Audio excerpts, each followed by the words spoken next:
What's up, guys? Just hours after the Survivor Series premium live event and the return that has flipped the pro wrestling world upside down. And that's not being over-exaggerative, over-embellishing, or over-dramatizing the situation. That's the size and magnitude the event that took place last night was. The return of CM Punk to WWE. And WWE an hour later posted, Punk's return in big words, never say never. That is a quote that Vince McMahon made famous many moons ago in the pro wrestling world, took that quote many years ago and they ran with it. But it's the perfect quote that encompasses, embodies professional wrestling in a nutshell. Never say never. 9 years ago, when Punk left WWE under the circumstances in which he left in, BC was one of the first to say he'll be back. They always come back. Never say never. Whether it's Hulk Hogan and the lawsuits with Vinnie Mac, to Bret Hart and the screw job, to the Ultimate Warrior, holding Vince McMahon up for more money right before he takes off through the curtain for his SummerSlam match and instantly fired when he returned. Or Stone Cold taking his ball and going home to CM Punk fired on his wedding day. But somehow, some way, they always come back. Never say never. And while WWE's official accounts are posting that, Paul Levesque McMahon posted a photo of him and Punk backstage. It's the famous Paul point, right? Where the second you get back through the curtain, a big star just had a big moment, and he gives you the point. Punk, of course, being Phil Brooks, decided to have some fun with it, and he points back at Paul Levesque McMahon. So it's actually a funny photo. But the interesting quote from Paul Levesque McMahon, the caption on this photo is, "Mighty cold day in hell." It's literally all he put. Mighty cold day in hell. And that pretty much encompasses, embodies this entire situation where even when you never say never, and we know that as fans, we know that as insiders, the talent knows this, the suits and ties, in pro wrestling, you never say never. Even knowing that, one thing we all agreed on in the wrestling world is that Phillip Brooks was not going to be at Survivor Series. Oh, we have a lot of information, even though it's just been hours after the event. There is a ton of news that has come out. And nobody, when Paul Levesque McMahon in that media scrum said nobody knew about this, it was like Nick Khan, me, maybe a couple, 2-3 other people. He's accurate. Every single insider, and I'm talking reputable, my people down in Florida, everybody came to the same conclusion. No chance in hell that CM Punk was going to show up in Chicago for Survivor Series. Even though there's those fans out there, I knew it was going to happen. I knew it, insiders. You're not so smart. I knew it. I knew. I have all the intel I need to know. It's CM Punk in Chicago. I knew it. You didn't know anything. You didn't know anything. This was literally last minute. So relax. Congratulations, right? It's like taking that ultra gamble at the casino. I knew it would land on 5. You win a boatload of money. Take it. Be humble with it. But nobody knew. In fact, that's one of the biggest news. There's a lot to unpack here. Wait till you hear how the talent responded. That's another story. We got to see if this is all like a work, or did they not know as well? If you look at some of the camera angles after Survivor Series went off the air, there's a lot of fan video, and the talent literally just looked upset. Referees were telling them, hold off. Levesque is telling you to hold off. They didn't look happy. I'm going to go to each individual that was in those cages, and I'll give you their reaction, and something didn't seem right. Several of these wrestlers furious. Now, you could say you're playing a little bit of a work here, right? Rollins and such. But then there's other individuals that were furious. Wouldn't make sense. So we'll talk about that in a minute. But first and foremost, the deal. The entire deal. And I'll give you one of the latest reports. This literally just came out maybe 40 minutes ago. But Levesque McMahon already said in the media scrum, he said this is a deal that literally just started coming together this past week. And the reason that nobody knew about it, this was from Paul Levesque McMahon last night. The reason that nobody knew about it is because there was no talks until the speculation and everything had already died down. So that tells you it's within the past few days. And the latest report that we got is that while the talks only began this week, the deal itself, which is somehow years in length, so I'm thinking a 3-year deal with Punk, you would have thought they would have just done a 1-year like trial deal, right? Both sides, if you're not happy after a year, an easy out, like an out clause. Says it's several years in length, but the deal itself wasn't made official. The I's dotted, the T's crossed until Saturday afternoon. Well, that was hours before the event. So that when we say last minute, we mean last minute. This was a deal that just started talks this week and got finalized this weekend. Well, the event was last night, Saturday night. That's how last minute this was. And again, Levesque McMahon confirming those reports, saying we didn't even have the talks until everything else was died down. Like Orton was already announced and people finally just relaxed. There's no Punk.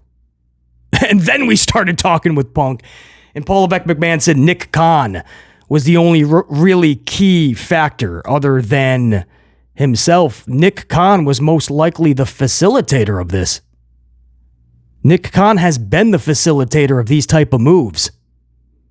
So it's going to be very interesting. Is that a power play to try to get a better deal for Monday Night Raw? It's possible.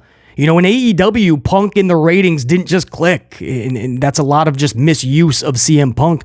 Tony Khan never really knew what to do with Punk. Stuff him with FTR and have some 6-man tags, I guess. And that's going to make people watch on a Saturday night. No, you're going to need more than that. You got a big name. You got to capitalize on it. And the ratings they started going backwards, actually.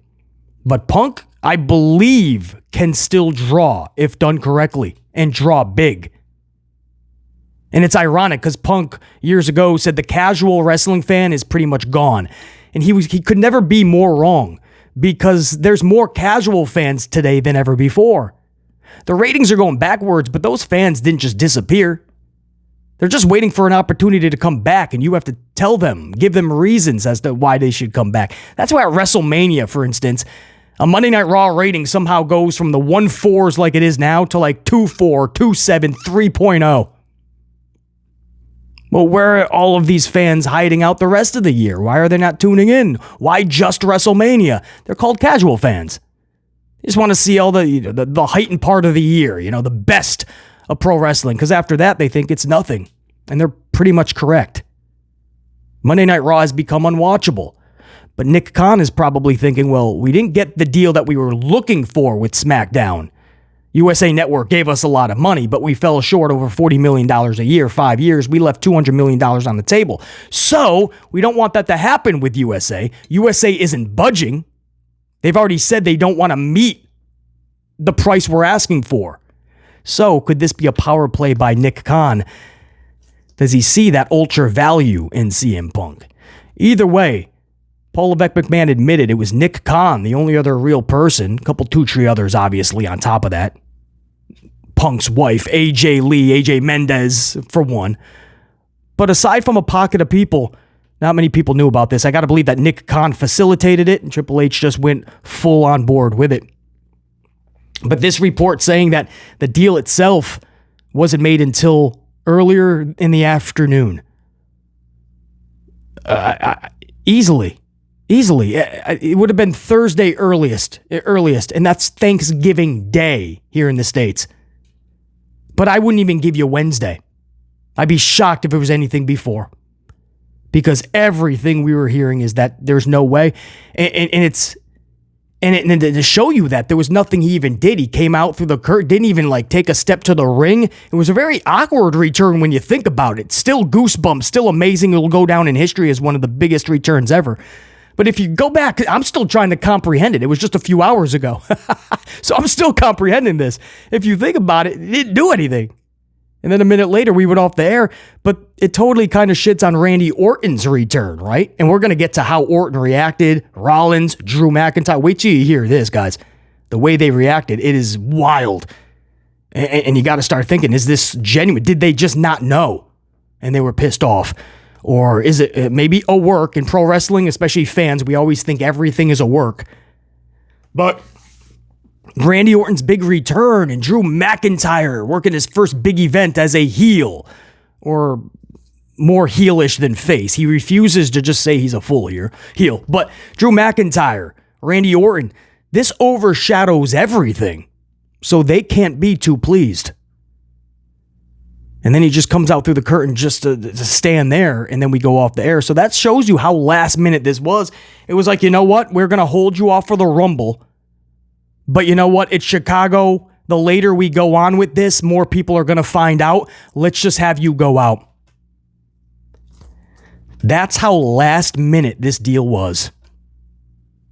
And I can absolutely vouch for every insider and reputable reporter. I can absolutely vouch for them. Everything they reported was 1,000,000,000% true. He was not showing up. And that's what they heard, that's what they knew, and that's what they sent to you guys. I was very comfortable giving you guys what I heard as well, which was they weren't able to come to an agreement. I even heard that the talks didn't even go anywhere. There was like initial talks a while back between individuals, and it was nothing serious. I can go as far as to tell you that's what I heard. So, yeah, I was very comfortable. But I always say 99.99% like a Clorox wipe, right? I always leave that 0.01 because you never say never in pro wrestling. But I'm pretty sure we will all humbly and graciously take that L in our reporting. Because that's a good L to take, because it helps the pro wrestling business, the industry, WWE more specifically, and it makes things, hopefully for the fans, more interesting. I mean, in one night, we got Randy Orton back, and then CM Punk came back. One night. Drew hopefully goes on to be a diabolical heel like he should have been for a long time. You got faces like Cody Rhodes. You listen to the reception Sammy still gets. Jey Uso yeeting around. You got LA Knight, almost forgotten about, the biggest pop of Friday night. Roman Reigns doesn't even show up to work, but when he does, the pop and the response he gets. This is an interesting time where this should be one of the most memorable eras in pro wrestling history. And maybe now it begins that. But up until now, I'm calling it the mutual respect era. We're just getting wrestling matches for the sake of wrestling matches. Heels versus heels, face versus faces. Storylines are with all the talent we have, top tier, stars, superstars. I feel like there's no real storylines we can really gravitate to, and that's what needs to change. But it's almost like Punk energized not just himself, but other people. CM Punk looked like he was 20 years younger last night. He didn't look like run down and he's just miserable in the pro wrestling business. He looked like somebody that was just energized. He looked younger, looked in the greatest shape I've seen him in a long time. Paul Levesque McMahon seemed to be excited last night in a media scrum. He's like, I'm ready to go. And his deeper voice. Vince McMahon taught him to speak a little deeper, command that respect. So this is how I'm going to talk in the media scrums. But Paul Levesque talking about being excited. I mean, this has all the makings to be something special. If you can just dedicate yourself creatively to badass stories. You saw what the Bloodline story did to the pro wrestling world. We were captivated by that for a year. More stories like that. And then you can have all the wrestling matches you want, all the 5-star melty classics, the bangers and the clangers. You can yell, this is awesome, fight forever. You can do all of it. All we're asking for is some storylines with all the megastars that you have. Proper booking, proper creative, this could be something special. Man, if you look at the talent that WWE has, it's incredible, man. We just got Randy, of all they have so many faces. They're oversaturated with faces, and they just got Randy Orton and CM Punk back in one night. Is Punk gonna work face? Did Rollins just go heel? Let's talk about that real quick, because that's the biggest story, right? The deal just came together literally hours before the event. When we say this was last minute and nobody knew, and this was not gonna happen hours before the event, we mean literally. But on top of that, how the roster reacted. Guys, listen to this. And there's video on this. This is wild, man. Sethington Rollins was beyond furious. Furious isn't even it's an understatement. Rollins can be seen flipping off and trying to make his way up the ramp to have a conversation with Punk. Referees, Corey Graves, everybody was stopping him. But it's on top of that, he was, you could say, oh, well, that's story. He's playing character because he's said in a lot of interviews, Seth Rollins just doesn't like Punk, right? Called him a cancer to the wrestling business, a bunch of stuff. Seth Rollins has said a lot about Punk, maybe vice versa, but there's no love lost there. So you could say maybe he's using that to work. But then it's what he said, like those at ringside, you could pick it up on video, and those in the first several rows were saying, he was shouting, fuck you, get over, mother, literally profanity. The referees will tell you don't do that because they see all the phones. So Rollins was coming across like legitimately pissed off. Now again, we're not going in, guys. This is hours after the event. We don't know what's a work and what's not. And it's smart business for Rollins to save face because you said all of this stuff in so many interviews, and all of a sudden here's CM Punk.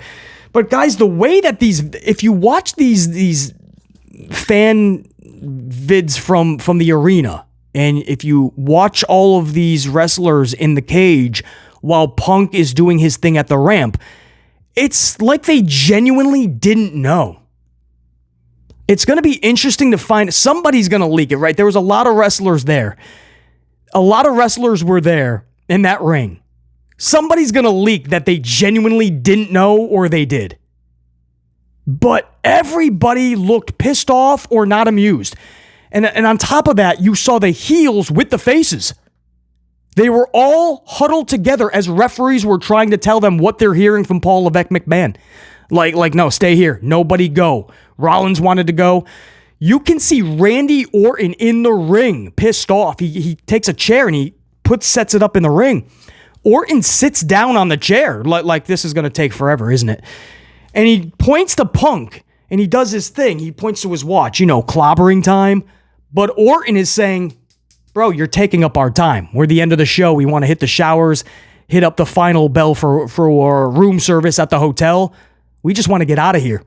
So he points to Punk and he's like, and he sits down on a chair, like, and Orton is supposed to be the big headline. He just returned after all this time.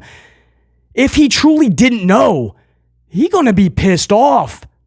Now on to Drew McIntyre. Drew McIntyre supposedly went backstage and could be heard screaming, flipping out, and slamming doors, frustrated. We can't guarantee why. Could be something in the match that happened. But Drew McIntyre absolutely flipped out backstage. Again, going back to everybody together too, the heels. You can see in the video where Rhea Ripley is on the steps right next to like Cody Rhodes. Sethington's trying to like make his way up the ramp to talk to Punk. Damian Priest is right behind him in the cage. The heels and the faces were just huddled together waiting for the referee to give them the cue that they can just hit the showers and get out of here. It came across like nobody knew Punk was coming out. The graphic came up on the PLE for all of us.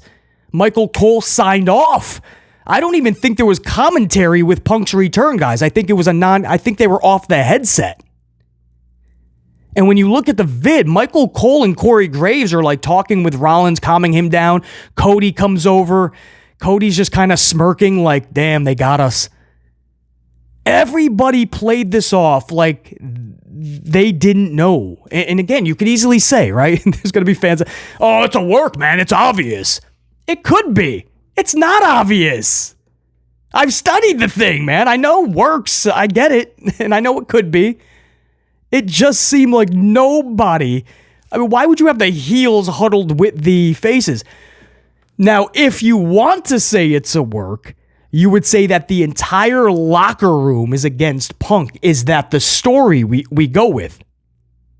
Because that's what that showed. Nobody seemed amused. Everybody was pissed off. McIntyre's flipping out. Rollins he's trying to get the Punk while saying fuck you and flipping him off and causing a tantrum, bro. Rollins completely lost it. I mean, he went straight Tony Khan. He just lost it. Became unglued. And a lot of people had to talk him off the ledge. Randy Orton's in the ring. Typical Randy. Just not flipping out, but showing his displeasure. Sits down, tells Punk, yeah, take up more time. There you go. Yep, go to the other side. There you go. Rhea Ripley sitting on the steps, not amused at all. Judgment Day is like, can we just get out of here, man? We just got our asses whooped. The faces cleaned us, and now we got to watch this. Guys, it did not look like anybody knew.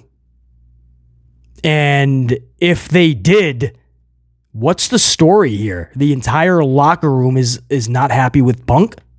I'll go with that storyline if you want. What this tells me is that we now know who's taking that title from Sethington Rollins at WrestleMania 40 in Philadelphia, don't we? Phillip Brooks, CM Punk.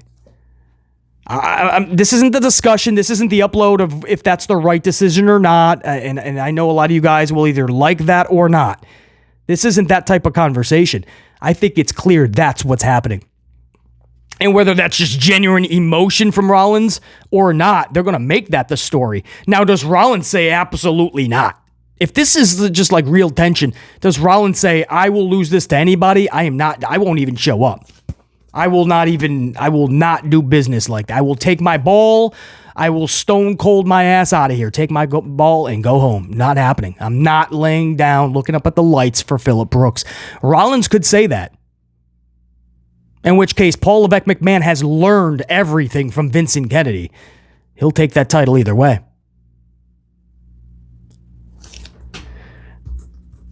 Wild to think that Punk is going to be the champion at 40, but I don't see any other. I mean, the way that Rollins was reacting, whether this is story or not, it's going to become storyline.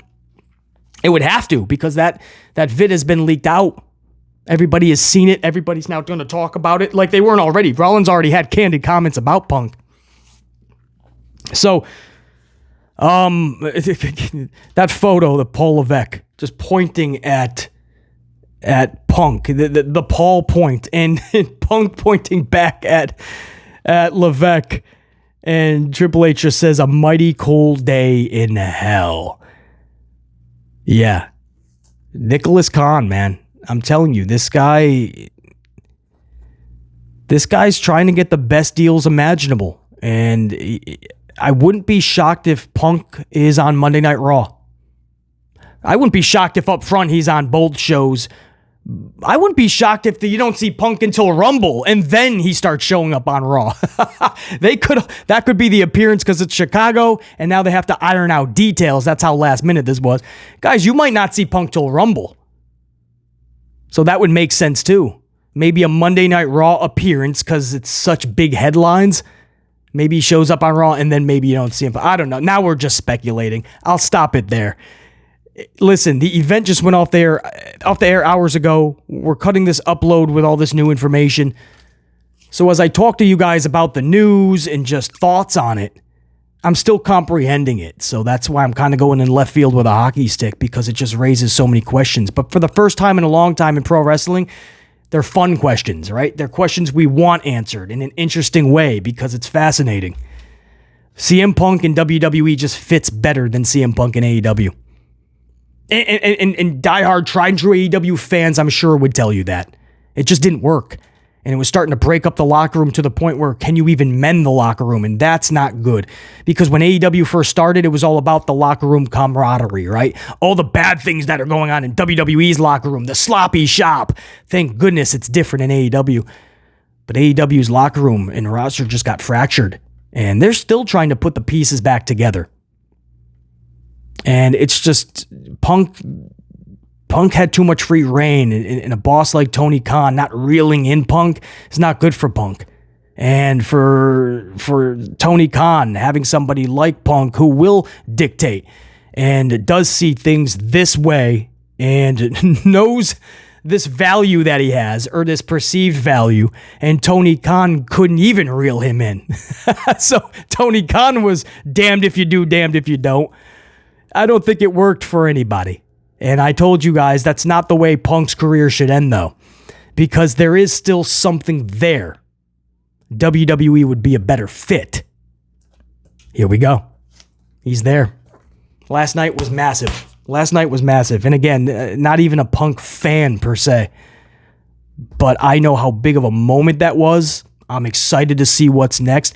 I truly believe they don't really know. Paul Levesque McMahon said himself in the media scrum, it's one of those situations, lightning in a bottle, let's just go, get it done, and go from there. He said those words. We'll get it done and then go from there. So I don't think there's this work going on. I believe truly that most of that roster did not know he was returning last night. I would not be shocked if everybody in that War Games match had no idea, and that was genuine emotion. We'll find out a lot more. Like I said, it's just hours after the event. I'm about to have a coffee now, but I had a little bit of time. So I wanted to cut this up low because there was a lot of news already coming out, man. A lot of the wrestler reactions from the people in that War Games match, and it's not positive reactions from them, but also the finalized deal, when it was, how it came about. Big news. So we'll obviously follow this in depth. It's one of the biggest stories in pro wrestling history. It's one of the biggest returns in pro wrestling history. Man, I don't know. This feels a little different, man. This feels like this could be fun finally. Man, I've been waiting years to say that. We love pro wrestling. We want it to be fun, interesting, entertaining. This could be the moment. This could be what we've been asking for. Until next time, and there will be that next time. Top guys, we are out. Current situation, current status. Check you. Peace.